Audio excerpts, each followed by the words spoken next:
마귀가 영원히 지배할 수 없는 거예요. 인간은 예수의 죽으심을 위해서 존재하는 겁니다. 인간이 필요한 유통기한이 있어요. 하나님을 사랑하는 마음이 우리 속에서 폭발해야 되는 겁니다. 찬송가 342장. 어려운 일 당할 때.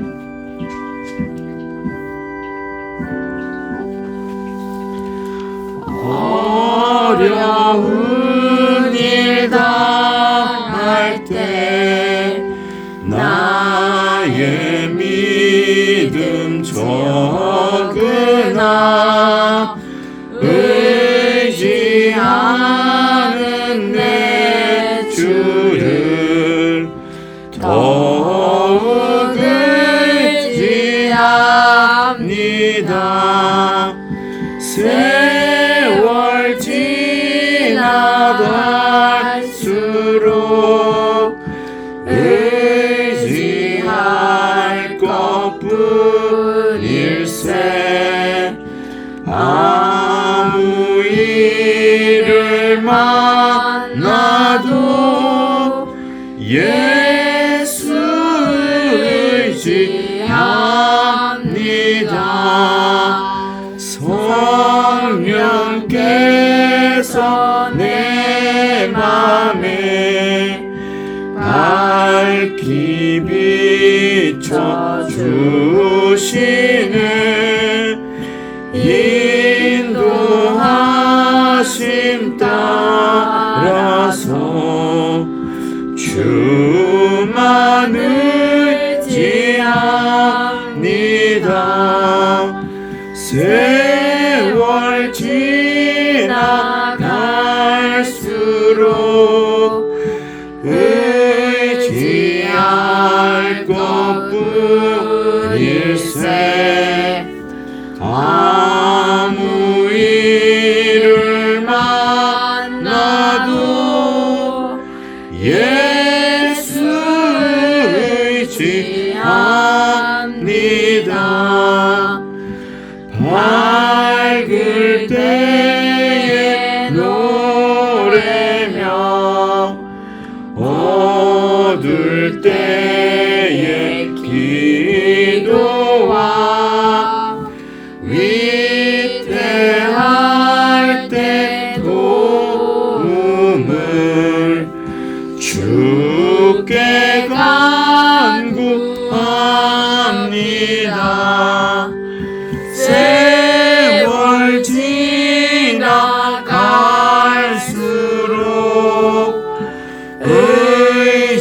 의지할 것뿐일세. 아무 일을 만나도 예수 의지합니다. 생명이 있을 동안에 예수 의지합니다. 천국 올라가도록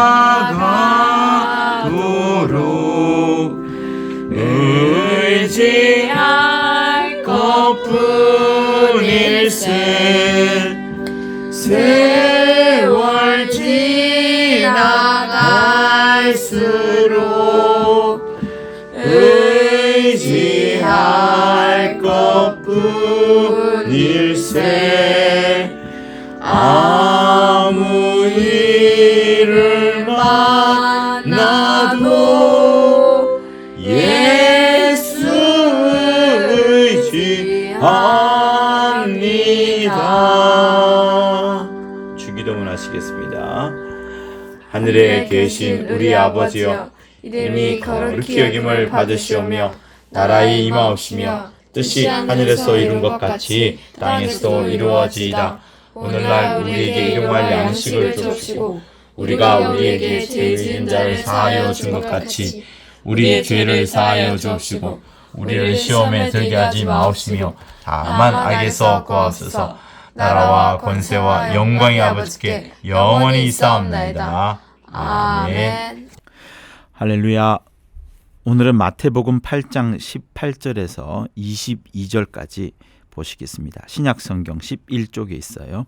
마태복음 8장 18절에서 22절. 예수께서 무리가 자기를 애워쌈을 보시고 저편으로 건너가기를 명하시니라. 한 서기관이 나와 예수께 말씀하되 선생님이여 어디로 가시든지 저는 좋으리이다. 예수께서 이르시되 여우도 굴이 있고 공중의 새도 거처가 있으되 오직 인자는 머리 둘 곳이 없다 하시더라. 제자 중에 또 하나가 가로되 주여 나로 먼저 가서 내 부친을 장사하게 허락하옵소서. 예수께서 가라사대 죽은 자들로 저희 죽은 자를 장사하게 하고 너는 나를 쫓으라 하시니라. 아멘. 하나님은 참되십니다. 참이라는 것은 불변한다는 것, 영원하다는 것을 말합니다. 그러니 변하는 것, 또 없어지는 것, 영원하지 않는 것은 참이라고 말하지 않습니다. 그러므로 참되시다는 그 말은 오직 하나님께만 적용이 되는 것이고 하나님께서 인정하신 자들에게만 또한 적용이 되는 겁니다. 그러니 하나님만 참되시고 그 하나님의 본체이신 하늘, 그리고 그 하늘에 있는 것들만 영구하게 또한 참으로 되어지는 겁니다. 그러니까 해 아래에 있는 것 어떤 것이라도 어떤 새 것이라 할지라도 그것을 참이라고 말할 수가 없습니다. 오직 그런 것들은 참 것의 그림자 혹은 모형이라고밖에 할 수가 없겠지요. 그 참되신 하나님께서 세상을 구원하시려고 독생자를 이 세상에 보내어 주셨습니다. 바로 예수 그리스도이지요. 하나님의 아들이신 예수 그리스도께서 이 세상에 나타나셨을 때 그는 그 자신을 인자, 사람의 아들이라고 말씀을 친히 하셨어요. 인자는 결코 부자가 아닙니다. 인자는 권력을 가진 자도 아니었습니다. 인자는 바리새인처럼 율법을 지키려고 애쓰고 엄청난 수고를 다하였던 그런 대단한 사람도 아니었습니다. 인자는 사두개인처럼 권력과 물질을 가진 자도 아니었습니다.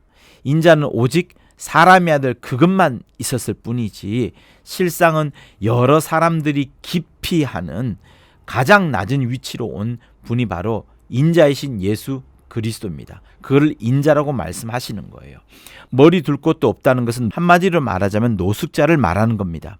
그러나 노숙자로 표현할 수 없는 것은 예수께서도 충분히 기거할 집이 있었고 또 제자들과 함께 있으면서도 여러 처소에서 머무를 수 있는 그런 위치에 있었습니다. 그럼에도 불구하고 머리 둘 곳이 없다라고 한 그 이유는 제자들이 깨닫지 못하는 또 다른 차원의 반드시 주님이 설명해야만 되는 그런 이유를 주님이 설명하시고자 이렇게 말씀을 하신 거예요.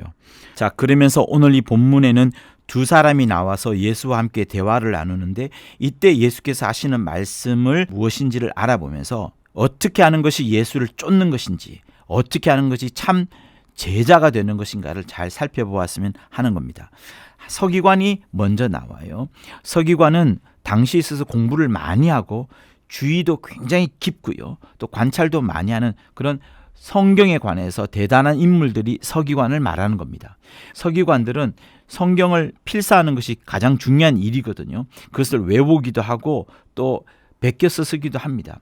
그런데 히브리어 문자는 점을 어디에 어떻게 찍느냐에 따라서 살짝 삐치느냐 길게 쓰냐에 따라서 굉장히 그 의미가 완전히 달라져 버립니다.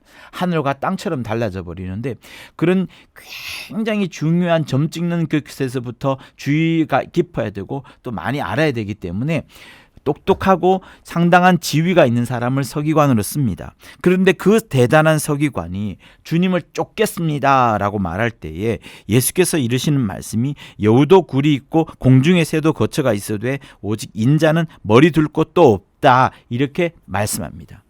노숙자 정도의 불쌍한 분 이렇게 생각할 수도 있습니다만 사실 주님의 말의 그 핵심은 그게 아닙니다. 주님은 오히려 늘 평소에 그가 자기가 불쌍하게 여김을 받는다라는 그런 입장보다는 오히려 자기 앞에 와서 하나님의 말씀을 듣는 이 사람들이 굉장히 불쌍하다는 입장을 갖고 말씀을 하셨어요. 그래서 마가복음 6장 34절에 그렇게 말씀하시죠. 큰 무리를 보시고 그 목자 없는 양 같음을 인하여 불쌍히 여기사 이에 여러 가지로 가르치시더라 하시면서 목자 없는 양이 얼마나 불쌍한지를 보시면서 그런 입장에서 지금 말씀을 해주는 거예요. 그러니 여우도 굴이 없고 공중에 새도 없다는 것을 말하면서 지금 자신의 처지를 말하는 게 아닙니다. 사람들이 주님을 측은히 여겨달라고 이해하고 해석하는 것은 어리석은 해석인 거예요. 주님은 고아가 아닙니다.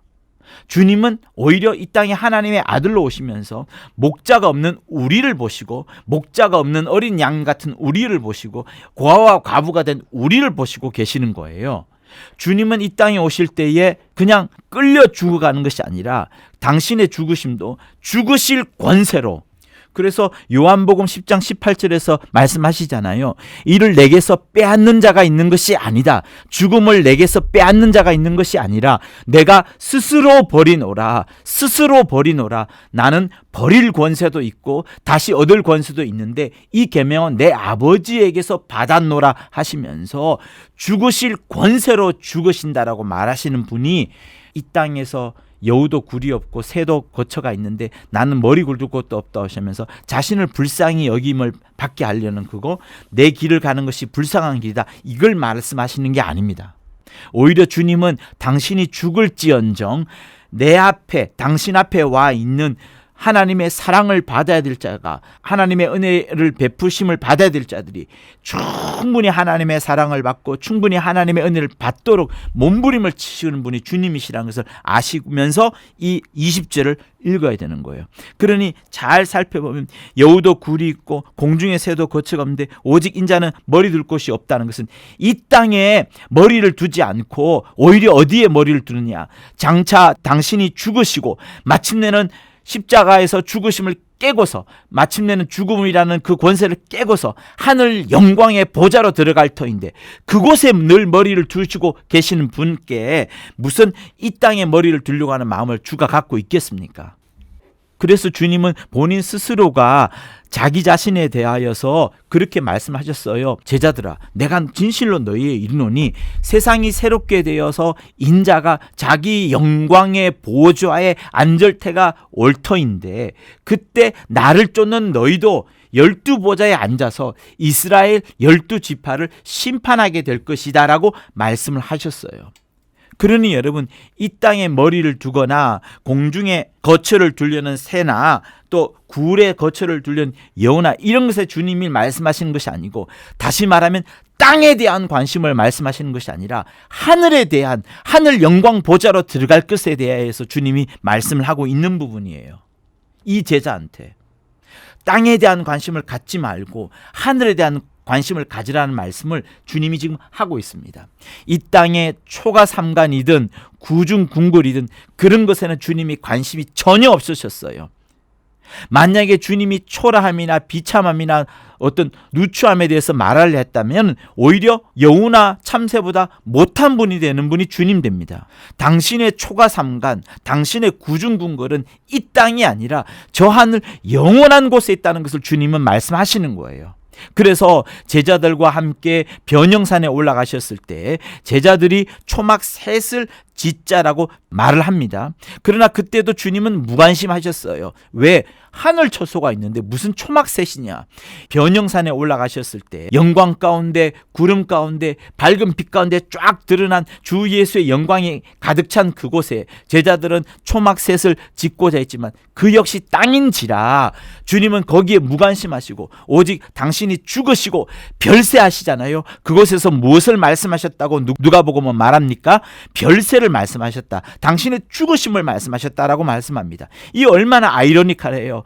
주님이 영광 받으시는 그 자리에서 이는 내 사랑하는 아들이여 기뻐하는 자란 그 목소리 가운데에 오히려 주님은 별세를 말씀하시고 죽을 것을 말씀하시는데 그 이유는 저 하늘에 들어갈 그 영원한 곳, 저 하늘의 영광의 보좌로 들어갈 그 꿈으로 충만하셨던 분이 주님이시기 때문에 서기관이 주님을 따라오려 할 그때에도 그 서기관에게 이 땅이 아니라 저 하늘에 관하여서, 하늘 영광의 보좌에 관하여서 주님이 설명하고 가르쳐 주시는 겁니다. 그러니 주님의 꿈은 절대적으로 물리적인 어떤 집, 사람이 거하고 있는 처소 같은 이런 곳이 아니에요. 만약에 그런 곳이 있다 그러면 오히려 주님은 요한복음 14장 16절을 말씀을 하실 겁니다. 무엇이에요? 그게요? 우리의 심령 아닙니까? 우리의 심령. 주님은 오히려 우리의 심령에 거하고 싶어 하지 이 땅 처소에 거하고 싶은 것이 주님의 꿈이 아니에요.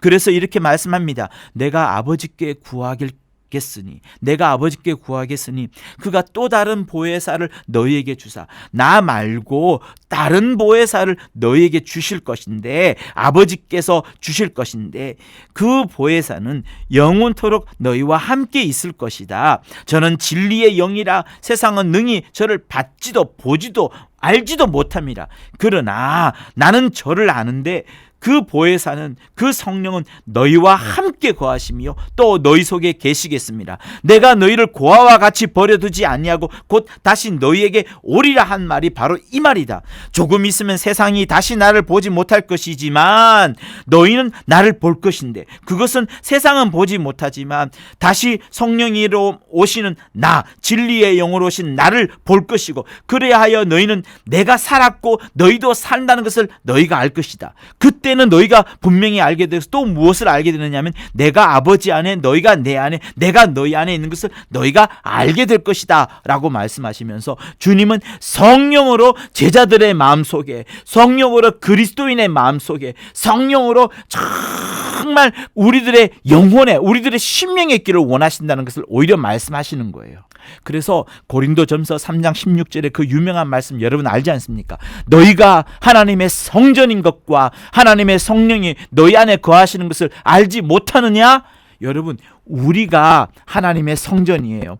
우리가 하나님이 우리 속에 거하고 싶어 하시는 거예요. 하나님의 성령이 우리 안에 거하시는 것을 예수 믿는 너희들은 정말 알지 못하느냐라고 말씀하시면서, 그토록 주님은 이 땅의 처소나 여우의 굴이나 그런 곳이 아니라, 인자가 그냥 겨우 머리 둘 곳 그런 곳이 아니라, 땅의 초가 삼간이나 구골 중벌도 아니고, 오히려 우리의 심령 속에 마침내 그가 들어가시고자 하신다면 하늘 영광의 보좌로 들어가고 싶어 하시지 다른 것에 있지 않습니다. 너희가 하나님의 성전인 것과 하나님의 성령이 너희 안에 거하시는 것을 알지 못하느냐 라고 하실 정도로 우리 속에 거하시려고 하시는 분이 주님이신 거예요. 그래서 주님은 그 제자에게, 야, 너 이 땅에 관심 갖지 마라. 너가 서기관으로서 율법을 베껴 쓰고 많은 사람들이 성경을 가르치긴 하지만 이 땅이 목적이 아니다. 이 땅에 영원히 거하는 것이 아니다. 잘 살아봐야 구중굴, 그리고 못 살면 초가 삼간인데, 그게 아니라 하늘 영광의 보좌 가운데에 영광의 보좌가 있는 하늘이라는 거예요. 인자의 머리를 둘 곳은, 그리고 제자 너도 머리를 둘 곳은 땅이 아니라 하늘이라는 거예요. 땅이 아니라는 거예요. 내가 너희에게 일러주지 않았느냐? 진실로 너희에게 이르노니 세상이 새롭게 될 것이다. 장차 세상이 새롭게 될 것이다. 그때가 언젠가면 인자가 자기 영광의 보좌에 앉을 때가 올 터인데, 그때 나를 쫓은 너희들도 12보좌에 앉을 것이고, 그 12보좌에 앉아서 이스라엘 12지파를 심판하게 될 것이라 라고 19장 28절에서 말씀하지 않았느냐라고 하시면서, 우리에게 이 땅에 머리 둘 것이 아니라 저 하늘 영원한 보좌에 들어갈 그때를 사모하라고 주님은 말씀하시는 거예요. 그래서 주님은 요한복음 2장 19절에서도 말씀하지 않습니까? 이 성전을 헐라 내가 사흘 동안에 일으키리라 말씀하지 않습니까? 너희들이 그렇게 많은 관심을 가졌던 예루살렘, 여러분, 유대인들은 예루살렘 성전에 모든 것이 꽂혀 있었습니다. 당시에 어떠한 것도 예루살렘 성전을 능가하는 것이 없었어요. 예루살렘 성전은 우상과도 마찬가지였습니다. 그 정도로 대단한 것이었어요. 그러나 주님은 그 성전을 헐고 내가 사흘 동안에 일으키는 또 다른 성전에 대해서 관심을 갖도록 말씀하셨어요. 사흘 후에 세운 성전이 무엇입니까? 그리스도, 예수 그리스도 자신이 아닙니까? 그리고 그리스도의 몸된 우리인 교회를 또한 세우신 거예요. 사흘 만에 세우신 거예요. 그러므로 주님의 처소는 바로 교회, 주님의 처소는 우리 성도의 심령이 되어가는 겁니다. 그 속에 거하고 싶은 것이 주님의 꿈인 거예요. 그렇다면 인자가 머리 둘 곳 없다 하신 이 부분은 과연 무엇일까요?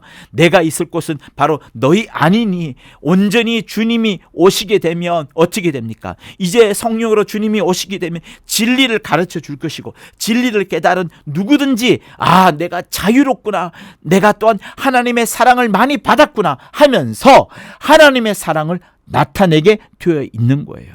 그래서 하나님은 처음부터 하나님 당신의 사랑을 나타내기 위한 대상으로 인간을 창조했어요.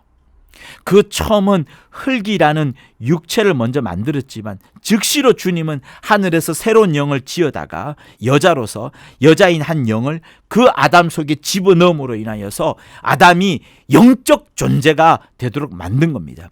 영적 존재가 되어서야 비로소 하나님의 사랑을 받을 수 있게 되고 하나님의 사랑을 나타낼 수 있게 되고 하나님의 일을 또한 할 수 있게 된 겁니다. 그 영을 받아들이기 위하여 먼저 흙으로 육체를 먼저 만드신 거죠. 그러니 결국에 하나님이 하시고자 하는 것은 무엇인가 하면 하나님의 사랑과 하나님의 은혜를 충만히 받아가지고 우리가 해야 될 그 의무를 다하는 그것이 우리의 신앙 생활이 되는 겁니다. 그때 주님이 말씀하시는 거예요. 인자가 머리 둘 곳이 없다. 여우도 굴이 있고 공중의 새도 거처가 있지만 인자는 머리 둘 곳이 없다. 인자의 오직 관심은 저 하늘에 있는 것이니 저 하늘로 들어갈 그때를 너희들도 소망하고 너희들도 그 약속과 소망을 갖고서 나를 따라오라, 이렇게 말씀을 하는 겁니다. 주님은 결코 이 땅에 어떤 무엇을 위하여서 제자들을 부르거나 예수를 쫓으라 말씀하지 않으셨어요. 여러분, 이 땅에서의 주님의 모습은 결코 흠모할 만한 것이 아니었습니다. 주님이 병을 고치시고 멋진 말을 하고 성경을 잘 가르치긴 하였지만, 그래서 존경을 받는 부분도 있었지만 제자들이 따라가기에는 굉장히 어려웠던 분이셨어요. 주님이 그래서 이런 말씀을 하지 않았습니까? 내가 줄일 때에 너희가 먹을 것을 주지 아니하였다. 목마를 때 마시게 하지 아니하였다. 나그네 되었을 때 영접하지 아니하였고 벗었을 때 옷 입히지 아니하였다. 병들었을 때와 옥고에 갇혔을 때 돌아보지 아니하였다라고 주님 말씀합니다. 여러분, 주님을 따른다는 것은 정말 각오를 해야 되는 거예요. 가난하고 힘들고 고독하고 세상으로부터 소외될 수밖에 없습니다. 그러니 주의 종이 되겠다고 하면서 가난, 힘듦, 고독, 세상으로부터의 외면, 이것을 바라보지 않고 반대로 부유해지는 거, 유명해지는 거, 사람들로부터 칭찬받는 거, 사람들로부터 격려를 받는 거, 위로받는 거, 세상이 인정함을 받는, 이런 것을 상상하고 큰 교회를 생각하고 큰 목회를 생각한다 그러면 여러분, 주님의 길을 따르는 것에서부터 굉장히 멀어져 있는 거예요. 주님 당시 때 큰 교회, 큰 예배당이 어디 있었습니까? 주님의 목적지는 십자가 길로 가는 것이었어요. 제자들이 그 길을 따라가기가 너무나도 힘들었고 무서웠기 때문에 도망간 것 아니었습니까? 그러므로 예수는 세상에 소망을 주려 오신 이가 아닙니다. 이 땅에 소망을 주려고 오신 이가 아닙니다. 이 땅에 소망을 주려고 오신 이가 아님을 분명히 깨닫고서 여러분이 신앙생활을 해야 되는 거예요. 오직 우리로 하여금 이 땅에서 거듭나게 하셔가지고 하늘로 데리고 가시려고 주님이 오신 거예요. 하늘로 데리고 가시려고요. 하늘로 데리고 가시려고. 그러니 여러분, 절대 이 땅에 소망과 미련을 두지 마십시오. 이 땅에서 어떤 취급과 대우받지 못하고 뭔가를 앗아감이 있다 할지라도 저 하늘에서 갚을 것으로 생각하고 저 하늘로 들어갈 소망을 굳게 하면서 주님이 주신 약속을 굳게 붙잡으면서 저 하늘의 소망을 가져가려고 해야 되는 겁니다. 그러니 하늘에 가는 자는 이 세상의 모든 옷을 완전히 벗어야 되는 거예요. 벗어야 되는 거예요. 주님은 그래서 너희는 이 땅을 살아가면서 제자로서 나를 쫓으면서 마음에 근심도 있을 것인데 근심하지 말고 나를 믿어라, 하나님을 믿으라라고 말씀하시고 연이어서 내 아버지 집에 거할 곳이 많지 않느냐, 만약에 그렇지 않았더라면 너희에게 미리 말했을 것이다. 내가 너희를 위하여 가야 되는데 그 갈 때에 처소를 예배하러 가는 것이다. 가서 너희를 위하여 처소를 예배할 것이고 다시 와서 너희를 내게로 영접하여서 나 있는 곳에, 곧 아버지께서 함께 계신 그곳에 너희도 있게 할 것이다 라고 주님이 약속하신 겁니다. 그러니 세상의 모든 옷을 완전히 벗어버려야 돼요. 여러분이 갖고 있는 물질 있죠. 많이 벌고 있는 물질이든 많이 공부하고 있는 지식이든 그 많은 것들도 완전히 벗고서 하늘나라 가는 겁니다. 그것을 하나님의 나라를 위하여 잘 선용하십시오. 자기의 욕심을 성취해 나가고 자기 자식들에게 어떤 무엇을 안겨주는 그것이 아니라 저 하늘의 소망으로서 완전히 바뀔 수 있도록, 그것이 순식간에 바뀌어질 수 있도록 정말 하늘 자로서, 나는 하늘의 일을 자로서 세상의 옷을 완전히 벗어버리고 하늘의 소망만을 굳건하게 붙잡으리라는 그 마음으로 준비를 하셔야 되는 것이 우리의 신앙생활인 겁니다. 하늘 갈 때에는 가진 것 없이 가요. 짊어진 것도 하나도 없이 갑니다. 오직 우리는 저 하늘에 들어가는 그것이 영혼만 들어가는 거예요. 영이 들어갈 때 혼이 따라서 함께 들어갈 뿐인 겁니다. 그러나 주님이 부르심이 없고 예수 보혈이 없으면 영혼은 갈 데가 없거나 벌거벗은 몸으로 들어갈 수밖에 없는 비참함이 오르는 거예요. 여러분, 시몬이 말하지 않았습니까? 또 다수의 우리 믿음의 선진들이 벌거벗은 몸 상태로 너무나도 밝은 빛 앞에 들어가는 그것이 굉장히 부끄럽고 스스로 쫓겨남을 받든지 또 아니면 억지로 겨우 들어갈 수밖에 없다라고 하지 않았습니까? 그러니 우리는 어떻게 신앙생활을 해야 됩니까? 주님을 철저히 의지하고 세마포를 당연히 받을 뿐만 아니라 멸류관까지 집어선성 상태로 하늘나라에 들어가는 것, 곧 그것이 무엇을 말하는 겁니까? 첫째 부활에 이르는 그것을 말씀하시는 거예요. 부자가 하늘에 들어가려는 것은 약대가 바늘 구멍으로 들어가는 것보다 더 어렵습니다. 어려운 거예요. 부자가 천국 들어가는 것이 굉장히 어렵습니다. 왜? 가진 것이 많거든요. 짊어진 것도 많거든요. 도무지 쓸 수도 없고 또 털 수도 없습니다. 자기가 번 돈 자기가 다 쓰지도 못합니다. 한 달에 번 돈도 그 한 달에 다 쓰지도 못하는 게 부자예요. 그게 좋을 것 같습니까? 좋지 않습니다. 하늘나라에 들어가는 데는 굉장한 방해가 되기 수밖에 없기 때문에 여러분, 11조 굉장히 감사한 거예요. 헌금 크게 하는 거 감사한 거예요. 왜? 그것이 하나님의 나라에서 내 마음과 내 심령을 받아줄 수 있는 하나의 작품 기회가 되기 때문에 여러분, 11조 낼 때 즐거워해야 되는 겁니다. 즐겁지 않습니까? 헌금할 때 즐겁지 않습니까? 헌금할 때 기쁘지 않습니까? 이 땅에 드리는 것이 아니에요. 교회에 드리는 것이 아닙니다. 목사에게 드리는 것이 아닙니다. 하나님께 드리는 거예요. 그러니 가진 것도 없고 짊어진 것도 없는 영혼이 들어가는 것은 바로 하늘나라이니 그 하늘을 사모하고 사모하자는 것이 이 말인 거예요. 여우도 굴 있고 공중에 새도 거처가 있으되 오직 인자는 머리 둘 곳이 없다. 인자는 하늘 보좌 영광에 들어갈 그때만을 사모하고 있다. 만약에 내가 들어가고자 한다는 있다면 오히려 너희들의 심령, 성령이 너희들의 영혼을 보좌 삼아서 그곳에 들어가서 너희들에게 끊임없이 진리와 자유를 가르쳐주고 싶은 것이 나의 간절한 소망이다. 그리고 마침내 전부가 다 공중 부활에 이르러 재림하고서 나중에는 새하늘과 새 땅에 같이 다 들어가자. 그 영광의 보좌에 함께 들어가자라고 말씀하시는 거예요. 그러니 한 서기관이 나와서 어디든지 나를 쫓으라 할 때 그때는 이 땅이 아니라 어떤 처소가 아니라 구중궁궐이 아니라 예루살렘을 회복할 때가 이때니까 말하는 그때가 아니라 저 하늘을 말씀하시는 겁니다. 그 전에 무엇을 집어서야 돼요? 그 전에 그가 감당해야 될 것이 무엇이냐면 아무든지 나를 따라오려거든 자기를 부인하고 자기 십자가를 지고 나를 쫓을 것이니라 라는 이 말씀이 따라오게 되는 겁니다. 그래서 시몬이 침례를 말씀하시는 거예요. 침례라는 것은 육신의 모든 정욕과 육신의 모든 가능성을 다 벗어서 장사 지내어 버리는 것을 말하는 겁니다. 이 땅에 있는 것은 다 장사 지내버린 거예요. 육체와 관련된 모든 것은 장사 지내버리고 오직 거듭난 새 사람으로서 저 하늘에 속하여 들어가는 것이 침례를 말하는 거예요. 여러분, 주님은 그것 때문에 우리에게 오셨고 그것 때문에 우리에게 말씀하시는 겁니다. 그래서 하나님의 사랑을 많이 받아라. 인간은 처음부터 하나님의 사랑을 나타내기 위한 대상으로 창조된 것인데, 그래서 우선은 만물인 땅에서 육체를 만들었어요. 그것이 사람입니다. 땅에서 지음을 받은 그 사람을 아담아라고 하고요. 그 아담아에게 생기, 하와, 여자, 영이 들어와서 이것이 합쳐져서 아담이 된 겁니다. 땅에서 지음을 받은 그 사람을 아담아라 하고요. 그 아담아에다가 생기, 하와, 곧 영이 들어와서 합쳐진 것을 아담을 생명이라 이렇게 말하는 거예요. 생명이 되고 나서부터 하나님의 사랑을 나타낼 수 있습니다.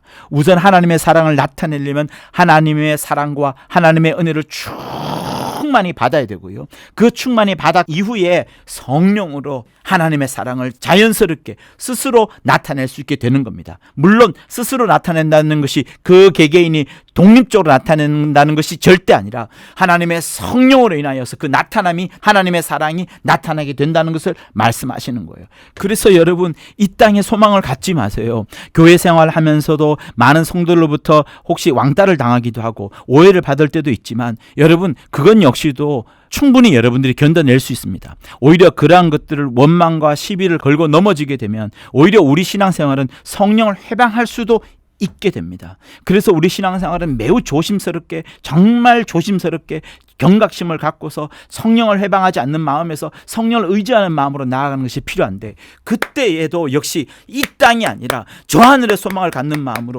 우리의 심령을 하늘에 전적으로 의지하는 마음으로 갖고 있어야 되는 것이 중요한 거예요. 그래서 여러분, 결심하십시오. 내 영혼아, 저 하늘의 소망을 가지자. 저 하늘의 소망을 가지자. 굴도 아니고 거처도 아니고 구중궁궐도 아니다. 내가 관심을 가질 것은 구중궁궐도 아니요 초가삼간도 아니다. 저 하늘의 보좌에, 저 하늘의 보좌에 하나님께서 나를 위해서 예비해 놓을 그 영원한 처소에, 영원한 안식처에 들어갈 그때를 사모하리라. 그때를 사모하라는 마음으로 여러분 기대하시기를 예수 이름으로 부탁을 드립니다. 그리고 두 번째 제자가 이제 나와요. 내 부친을 장사하게 허락하옵소서라고 말씀하시면서 집안의 큰 일에 관해서 이야기를 먼저 합니다. 제자는 부친과 제자 사이에 그 단수만을 들고 왔어요. 그런데 주님은 복수형의 어떤 죽은 자들이 죽은 부친을 장사하게 하라고 말씀을 합니다.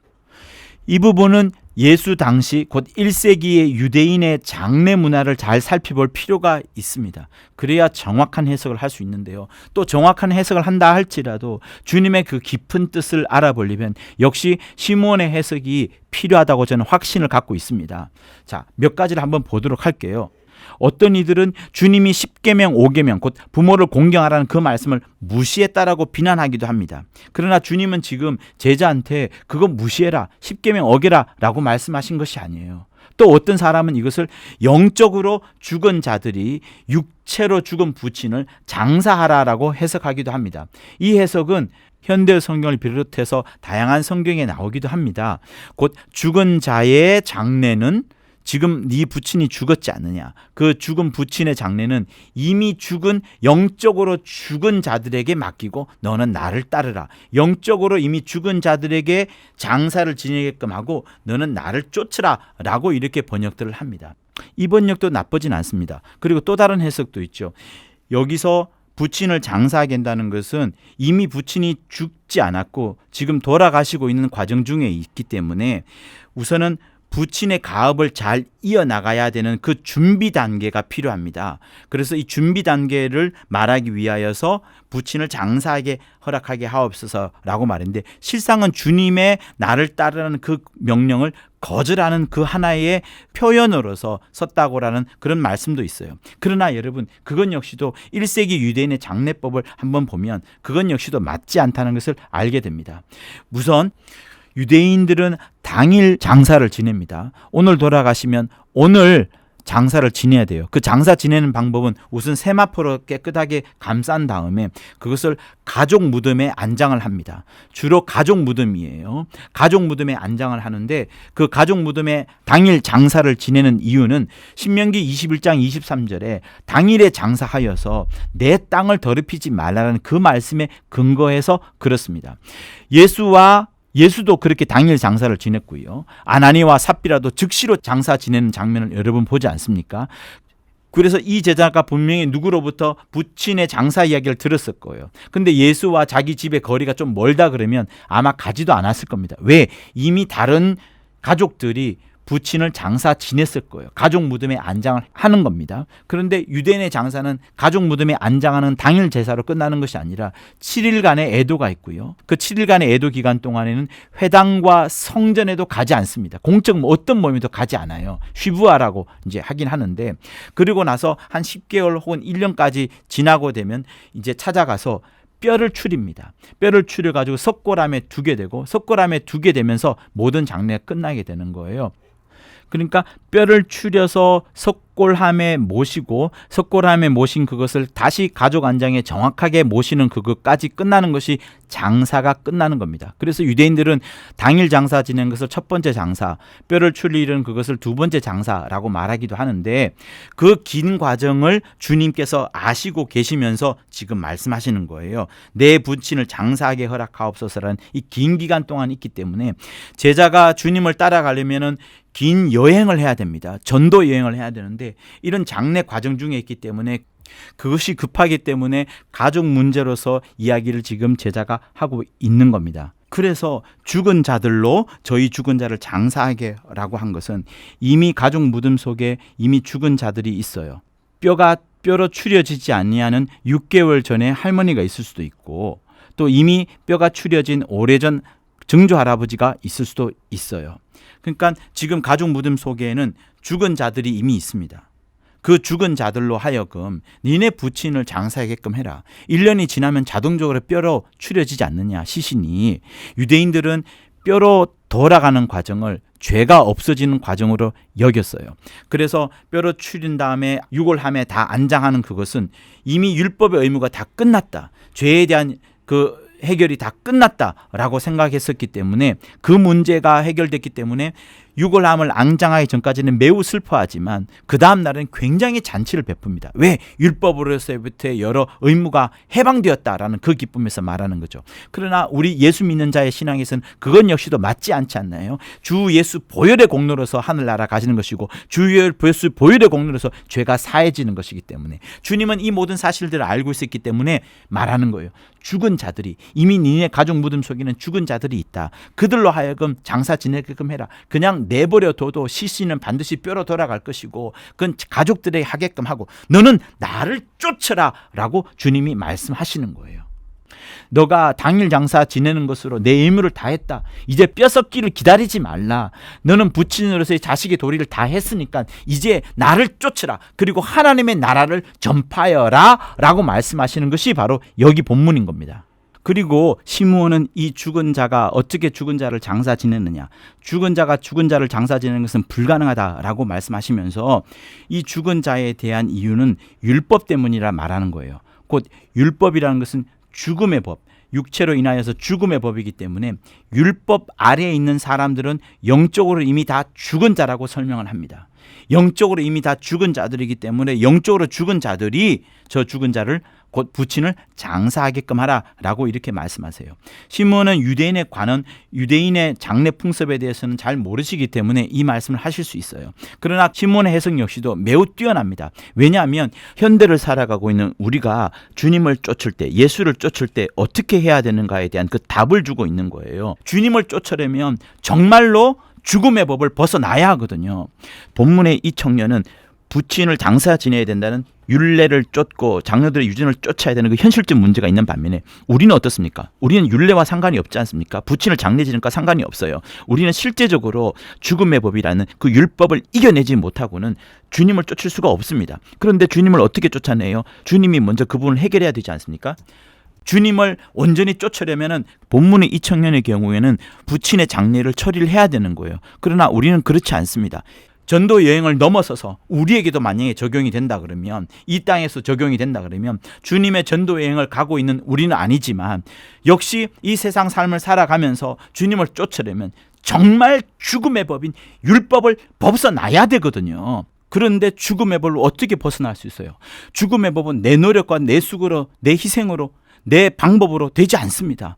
바리새인의 율법을 지키는 그 방법으로 되지 않습니다. 죽음의 법인 율법을 벗어나는 방법은 주 예수께서 먼저 죽으시지 않고는 절대로 벗을 수 없어요. 그러니 주님을 쫓으려면 죽음의 법인 율법을 벗어나야 되는데, 죽음의 법을 벗어나려면 주님이 먼저 죽으셔야 되는 겁니다. 그러니 여러분, 우리가 주 예수를 쫓는다는 것 역시도 주님이 먼저 죽으시는, 십자가에 달리시는 그것 없이는 아무것도 되지 않습니다. 모든 시작과 모든 끝은, 모든 해법과 모든 열쇠는 주님이 죽으시는 그 십자가에 죽으시는 그것에서부터, 피를 흘리시는 그것에서부터 시작하는 거예요. 그러면 보세요. 주님이 죽기 전까지, 잘 들어보세요. 주님이 죽기 전까지 누가 있어야 됩니까? 인간이 먼저 필요합니다. 그래서 인간은 예수의 죽으심을 위해서 존재하는 거예요. 그래서 아담이 나오고 하와가 나오고 수많은 믿음의 선진들이 나오고 마침내 예수께서 2000년 전에 오신 겁니다. 그래서 주님이 죽으시는 그 과정 속에 인간이 존재해야 되는 것이고 인간이 사용되는 것이에요. 인간은 예수의 죽으심을 위해서 존재하는 겁니다. 인간이 쓰임을 받는 거예요. 그리고 예수께서 부활한 이후부터는 이제 마침내 인간이 마귀 곧 율법으로부터 벗어날 권리가 있게 되는 겁니다. 왜? 먼저 주님이 마귀 일을 깨뜨렸기 때문에, 율법을 깨뜨렸기 때문에, 죽음의 법을 깨뜨렸기 때문에 그렇습니다. 그러니까 인간이 필요한 유통기한이 있어요. 십자가에서 주님이 죽기 전까지가 인간이 필요한 유통기한입니다. 제가 이런 표현 들어서 굉장히 죄송하지만 그러나 여러분이 이해를 빠르게 하실 수 있을 거예요. 인간이 필요한 유통기한은 주님이 오셔서 주님이 십자가에 죽기 전까지 필요한 것이고 그 이후부터는 인간이 꼭 필요한 게 아닙니다. 왜? 그때부터는 주님이 인간이 없이도 당신의 일을 이미 하셨고 끝내셨기 때문에 당신의 일을 성령으로 계속 하실 수 있기 때문에 그런 거예요. 그러므로 십자가에서 주께서 다 이루었다 하신 요한복음 19장 30절의 말씀은 정말로 다 이루신 겁니다. 누구 때문에? 인간이 그 예수님의 죽으심의 하나의 통로가 되었다는 그것 때문에. 그래서 십자가에서 예수께서 마귀를 진멸하는 일을 마침내 끝내셨고요. 그때까지 인간은 쓰임을 받았고요. 그 쓰임을 받은 것에 대해서 주님을 기억하셨다가 그것에 대해서 갚아주시는 겁니다. 그리고 십자가에서 주께서 승리하신 이후부터 우리는 죽음의 법인 율법으로부터 벗어날 수 있게 되는 겁니다. 그래서 죽음의 법인 율법으로부터 벗어나서 주님을 쫓을 수 있게 되는 거예요. 그러니까 여러분 생각해 보세요. 내가 예수를 쫓으려면 먼저는 죽음의 법을 벗어나야 되는데 이 죽음의 법이 율법이고 우리 이방인은 양심이 되지 않습니까? 율법과 양심은 결국은 마귀의 법인 거예요. 죽음의 법인 거예요. 선악과도 역시도 마귀의 법인 거예요. 마귀의 올무에 잡혀 있는 것과 마찬가지입니다. 그러나 이것을 깨고서 이것으로부터 벗어나려면 주님이 필요하신 거, 주님의 피 흘림이 필요한 것이고 이것을 벗어난 이후부터 우리는 주님의 일을 성공적으로 할 수 있게 되는 겁니다. 예수의 이름과 예수의 능력과 심지어 성령을 힘입어서까지 할 수 있게 되는 겁니다. 그러니까 이 전체 과정, 곧 하나님의 의도를 한번 보세요. 처음부터 하나님께서 예수를 보내셔서 예수를 통하여서 하나님의 1의도와 2의도와 3의도 다 이루시려는 그의 계획 속에 있기 위하여서 인간이 필요하고 인간을 만드시기 위해서 하나님의 형상을 따라서 흙으로 육체를 만드시고 그 흙으로 육체가 다가 아니니 하늘에서 지음받은 영 하와 여자를 그 속에 집어넣음으로 인하여서 하나님과 교통하고 하나님의 사랑을 받을 수 있도록 하신 겁니다. 그래서 하나님은 인간을 사랑하는 대상으로 처음부터 생각하시고 만드셨어요. 그리고 그 계속 사랑하신 것이 어떠한지를 친히 보여주신 것이 바로 이 땅에 오신 예수시고요. 그렇게 사랑하시고 또 사랑하시다가 그 사랑을 위해서 친히 죽으신 것이 십자가에 달려 돌아가신 그 모습인 거예요. 그때 주님이 뭐라고 말씀하셨습니까? 엘리 엘리 하나님 나의 하나님 나의 하나님 라마 why 왜요? 사박다니 왜 나를 forsake 왜 나를 죽이셨습니까? 왜 나를 포기하셨습니까? 라고 말씀하셨지만 정작 이 말씀은 어찌하여 나의 하나님 이토록 사람들을 사랑하시는 것이 많으십니까? 어토록 이런 큰 사랑과 은혜를 베푸셨나이까? 라는 그 고백을 반어법적으로 주님이 하신 겁니다. 어찌 이토록 하나님의 사랑이 크신지요라고 말씀하신 것이 엘리 라마 사박다니의 뜻인 거예요. 그러니 이 땅에 오신 그리스도 예수의 목적을 다 이루신 다음에 이 목적을 위하여서 쓰임을 받고 수고한 인간들을 주 예수 당신 계신 그 하늘 보좌로 인도하시겠다는 것이 하나님의 크신 뜻이고 그것을 주께서 우리에게 말씀해 주시는 겁니다. 그러니 주님이 죽으시는데 쓰임을 받은 인간, 당신이 몸을 이루시기 위하여 인간으로 오셔야 되잖아요. 그래서 마리아가 필요한 것이고 또 창으로 찔리고 머리에 관 쓰시고 또 죽기까지 또 사람이란 것도 필요합니다. 그 모든 과정에 예수께서 죽으시는데 쓰임을 받은 인간인 거예요. 그러니 여러분 하나님의 제3의도 인간 구원만 보면은 모순이 생길 수밖에 없는 이유가 여기에 또 있습니다. 하나님의 아들 예수께서 왜 오셨습니까? 하나님의 제1의도 보좌 상속을 하고 하나님께 영광 돌리기 위하여서 그러기 위하여서는 자기가 굉장히 겸허하고 겸손하다는 모습을 철저히 이 땅에 오셔서 죽으심까지 보여주기 위한 하나님의 제1의도와 함께 하나님의 보좌에 대적하고 하나님께 대적한 마귀를 진멸하기 위한 그 명명백백한 증거를 이 땅에서 보여주기 위하여, 곧 제2 의도를 또한 보여주기 위하여 주님께서 십자가에 죽으시고 이곳에서도 인간이 쓰임을 받은 거예요. 그리고 제3 의도 역시 인간이 쓰임을 받은 겁니다. 이렇게 원대하고 큰 뜻을 갖고서 주님이 죽으신 것이고, 그 일에 누가 수고함을 받고 쓰임을 받았어요? 바로 인간이, 사람들이, 그 수고하고 쓰임받은 인간들을 위하여 그들을 사랑하고 하늘나라로 옮기시려는 것이 주님의 끝까지 지금도 하고 계시는 주님의 뜻인 겁니다. 할렐루야. 그래서 먼저 인간이 선악과를 따먹고 범죄했어요. 그리고 나서 마귀에게 속해버렸습니다. 저주를 받게 되는 것이 창세기 3장 15절에 나오지 않습니까? 누구든지 진 자는 이긴 자의 종이 됨이라 라고 말씀하면서 마귀에게 계속해서 종이 되어가는 것이 인간이라고 요한복음 8장에서 말씀하셨어요.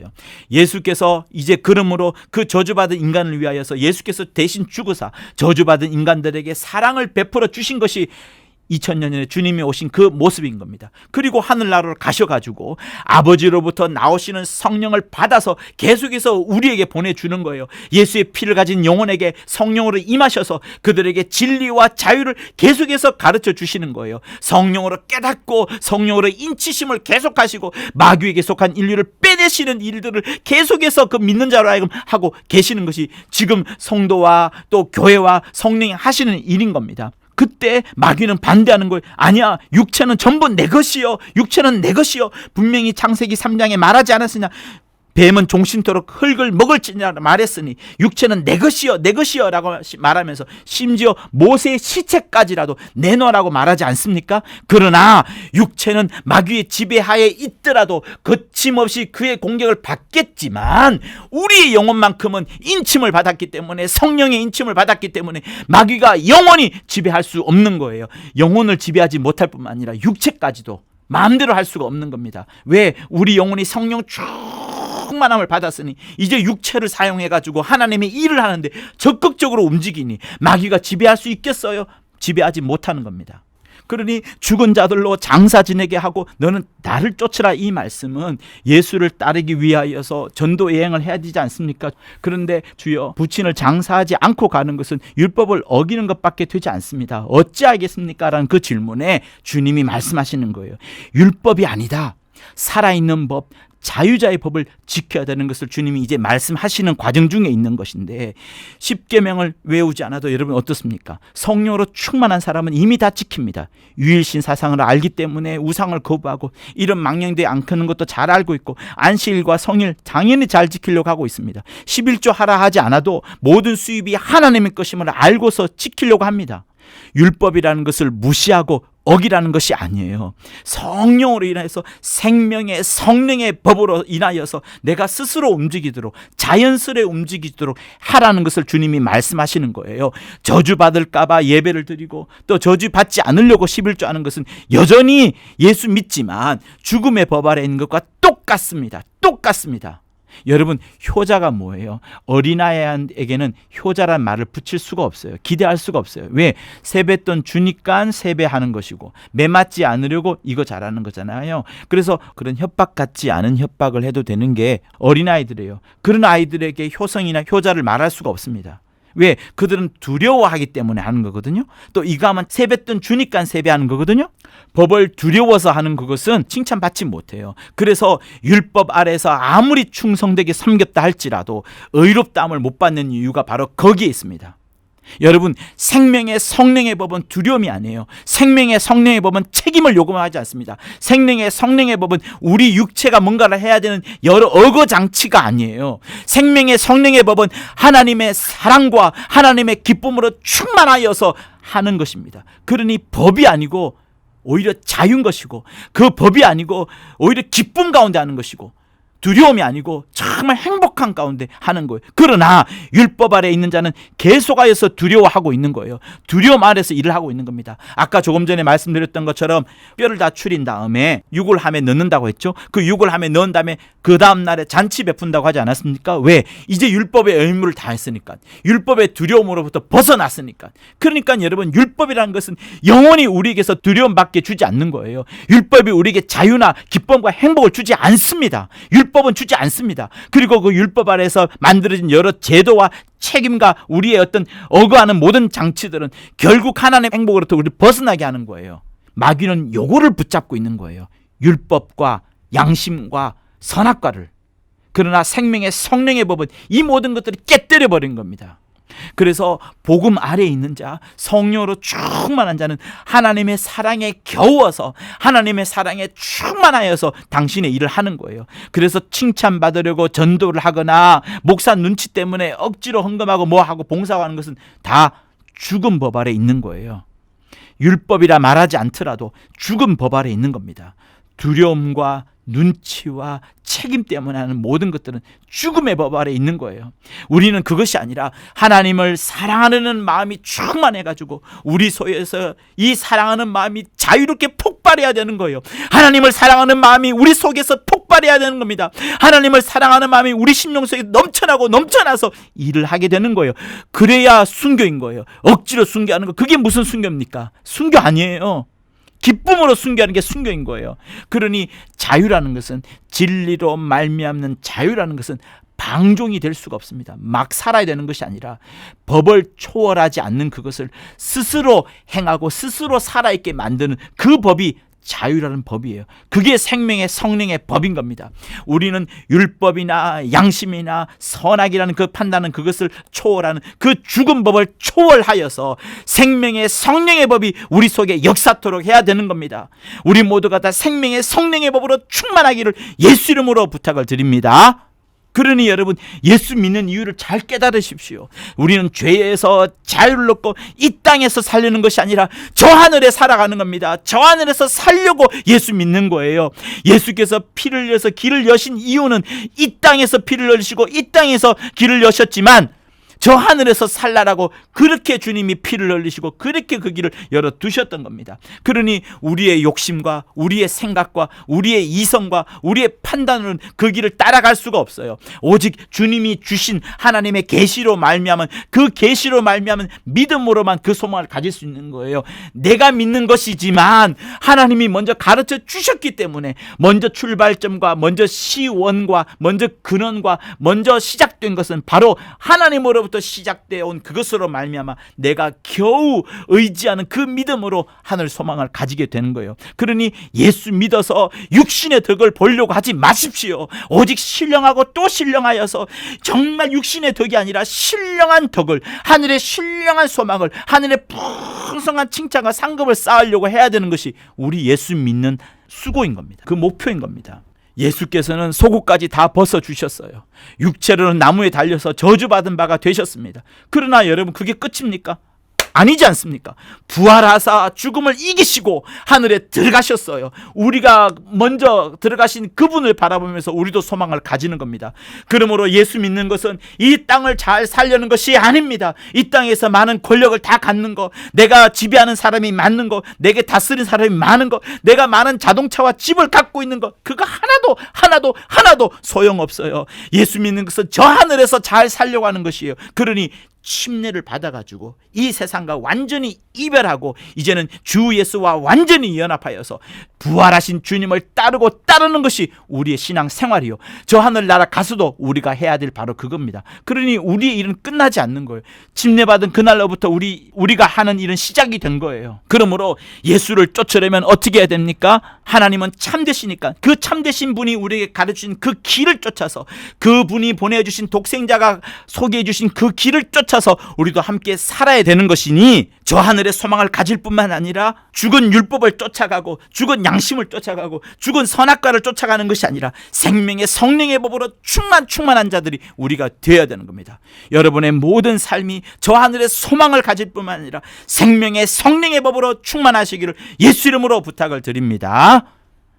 하나님 아버지, 우리 사랑하는 모든 성도들, 우리 교회 참으로 하늘의 소망을 갖는 자들로 충만케 하여 주시고, 죽은 자들의 법이 아닌 율법과 양심과 선악이 아닌 오직 생명의 성령의 법으로 충만한 자들 되도록 역사하여 주시옵소서. 예수 이름으로 기도합니다. 이제는 우리 주 예수 그리스도의 은혜와 하나님 아버지의 극진하신 사랑과 성령의 감화 감동 교통케 하심이 예수를 온전히 쫓으려는 자들, 저 하늘에 들어갈 살 소망을 갖고 쫓으려는 자들, 죽은 율법이 아니라 양심이 아니라 선악과로 판단하는 그것이 아니라 생명의 성령의 법으로 충만한 자들 위해 영원토록 함께 있을지어다.